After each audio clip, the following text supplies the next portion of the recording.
कळायला पाहिजे का नाही सगळ्यांना. एका सांगण्यासारखं बोळ्यान दूध पितं का ते सगळे लोक. आता ह्यांनी जर अधिवेशन बोलवलं नाही, विशेष अधिवेशन, तर त्याचा असा अर्थ होणार आहे की ह्यांना शिवाजी महाराज, छत्रपती शिवाजी महाराज, छत्रपती संभाजी महाराजांचा अवमान व्हावा ही त्यांची सगळ्यांची मनापासूनची इच्छा आहे. वाघ्या कुत्र्याच्या संदर्भात तुम्ही काही भूमिका अजून स्पष्ट केली नाही. ते वाघ्या कोण वाघ्या? एकच वाघ होऊन गेला, ते म्हणजे छत्रपती शिवाजी महाराज आणि संभाजी महाराज. अहो, आपण जर आपला इतिहास विसरला तर तुमची आमची लायकी तरी काय, तुमची आमची ओळख तरी काय? का चेंज ऑफ गार्ड? त्यावेळेस जे होते शिवाजी महाराज, त्यात पडद्याआड तुम्ही नेणार आहात का? आता जे आहे त्यांचं उदो करणार कमाल आहे. आणि खऱ्या अर्थाने हे सर्व जेवढे पक्षातले लोक आहेत यांनी एकदा ठरवावं की हे एक विशेष अधिवेशन बोलून तात्काळ हा कायदा पारित करावा, तो पास करावा, तो कायदा बनवावा, जेणेकरून कॉग्निझेबल आणि नॉन बेलेबल ऑफेन्स 10 वर्षाची शिक्षा तर, आणि तरच हे संपूर्ण जे विकृतपणा जो समाजात आहे किंवा जे विकृत लोक आहेत, तरच ह्या त्यांच्या विकृतीला आळा बसणार आणि तरच हा समाज एकसंघ राहणार.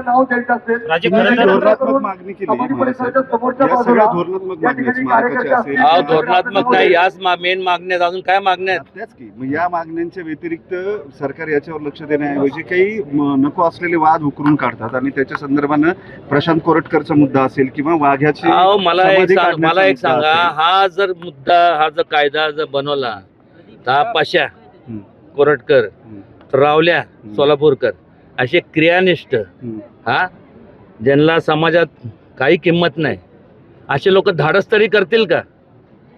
मूळ तुम्ही मुद्द्यावरच हा मुद्दाच तुम्ही म्हणजे कायदाच बनवत नाही, त्यामुळे हे लोक त्यांचं लिबर्टी घेतात. वाघ्या कुत्र्याच्या संदर्भात तुम्ही काही भूमिका अजून स्पष्ट केली नाही. ते वाघ्या कोण वाघ्या? एकच वाघ होऊन गेला, ते म्हणजे छत्रपती शिवाजी महाराज आणि संभाजी महाराज. कुठला वाघ आहे? ते समाधीबद्दल जर समाजी एक लक्षात घ्या, त्यात आता अनेक विद्वत्ता त्यांची त्यांचं प्रदर्शन करतात. त्यात मग ते धनगर समाज आणि होळकरांनी केलं, मग होळकर धनगर समाज काय संबंध काय?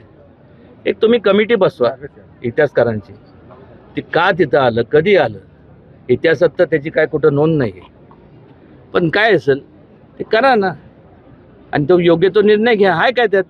दरवर्षी विकासाची मागणी होते, हे सगळे मुद्दे दरवर्षीच येतात, मात्र कृतीत येत नाही. माझं म्हणणं आहे की हे जर ह्यांनी जर अधिवेशन बोलवलं नाही, विशेष अधिवेशन, तर त्याचा असा अर्थ होणार आहे की ह्यांना शिवाजी महाराज, छत्रपती शिवाजी महाराज, छत्रपती संभाजी महाराजांचा अवमान व्हावा ही त्यांची सगळ्यांची मनापासूनची इच्छा आहे. आणि मग लोकांनी ह्यांना त्यांच्या जागा दाखवून द्याव्यात. तुम्ही त्याच पक्षाचे खासदार आहेत, मुख्यमंत्री आहेत, तुम्ही जाऊन त्यांच्याशी एक लक्षात घ्या, वारंवार किती वेळा सांगायचं, एकदा सांगायचं, दोनदा ऐकत नाहीत असं तुमचं ऐकत नाही. पण त्यांनी ऐकलं पाहिजे. ऐकणं म्हणण्यापेक्षा त्यांना कळायला पाहिजे का नाही सगळ्यांना.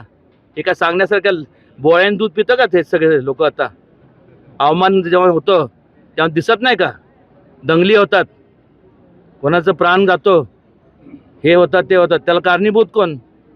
हा कायदा तुम्ही पारित नाही केला तर कारणीभूत हेच संपूर्ण सगळे. तुम्ही संसदेत या संदर्भात काही मागणी करणार? अमित शहाकडे आम्ही सांगितलं, त्यांनी सांगितलंय. ते भाषण असं एखादं तगडं ज्यानं महाराष्ट्र हलेल, दिल्ली हलेल. एक लक्षात घ्या, भाषणापेक्षा वस्तुस्थिती त्यांना ह्या सांगण्यासारख्या गोष्टी नाही आहेत, हे अंतःकरणातनं आलं पाहिजे. जसं मोकोकाच्या बाबतीत तुम्ही नका हे केला, अट्रॉसिटीच्या बाबतीत, ह्याच्यात काय हात कोणी पकडलाय? तुमच्या मागण्यांची अंमलबजावणी जर झाली नाही, त्याच्यामुळे औरंगजेबाचं महाराष्ट्रात उदात्तीकरण होतंय. लोक औरंगजेबाचं स्टेटस ठेवायला लागले, एवढ्यापर्यंत मजल गेली. जर कदाचित मला हे बघा, कोण ठेवत असेल तर त्यांना तिकडे देशाच्या बाहेर पाठवून द्या. त्याचं उदात्तीकरण करण्यात तो कोण फार काय मोठा नव्हता. मोठा म्हणण्यापेक्षा तो हलकटच होता. ठीक आहे, तिथं आता ते काय लोकांचं म्हणणं पडतं की ते महाराजांचं जे शौर्य त्यातनं दिसून येतो आणि इतिहास पुढे जातो.